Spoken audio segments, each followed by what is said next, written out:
नमस्ते। श्रीमद् भागवत गीता का 13वां अध्याय एक बहुत ही महत्वपूर्ण और गहरा अध्याय है, जो हमें जीवन के सबसे बड़े रहस्यों में से एक को समझने में मदद करता है। यह अध्याय क्षेत्र और क्षेत्रज्ञ के बीच के अंतर को समझाता है। क्षेत्र और क्षेत्रज्ञ का अर्थ। क्षेत्र शरीर, क्षेत्र का अर्थ है शरीर।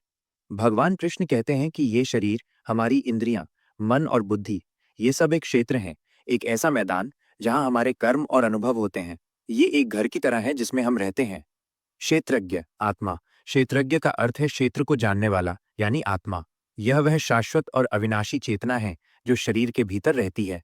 यह आत्मा शरीर और मन से अलग है, ये सिर्फ इनका साक्षी है। जिस तरह घर का मालिक घर से अलग होता है, उसी तरह आत्मा शरीर से अलग है। 13वें अध्याय के मुख्य उपदेश। 1. ज्ञान का महत्व। इस अध्याय में बताया गया है कि सच्चा ज्ञान ज्ञान यही है कि हम ये समझें कि हम ये शरीर नहीं, बल्कि इसके भीतर रहने वाली आत्मा है। यही ज्ञान हमें अज्ञान से मुक्ति दिलाता है। 2. शरीर और आत्मा का संबंध। भगवान कृष्ण अर्जुन को समझाते हैं कि जिस तरह प्रकाश पूरे क्षेत्र को प्रकाशित करता है, उसी तरह आत्मा पूरे शरीर में चेतना फैलाती है। हालांकि आत्मा शरीर के गुणों सत्व रजस तमस से प्रभावित नहीं होती।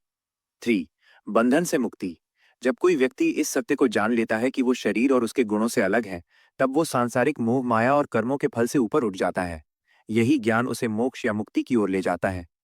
संक्षेप में भागवत गीता का 13वां अध्याय हमें ये सिखाता है कि हमें अपने भौतिक अस्तित्व से परे देखना चाहिए और अपनी आध्यात्मिक शाश्वत आत्मा से जुड़ना चाहिए। यह आत्म साक्षात्कार और एक उद्देश्यपूर्ण आध्यात्मिक जीवन जीने का मार्ग दिखाता है।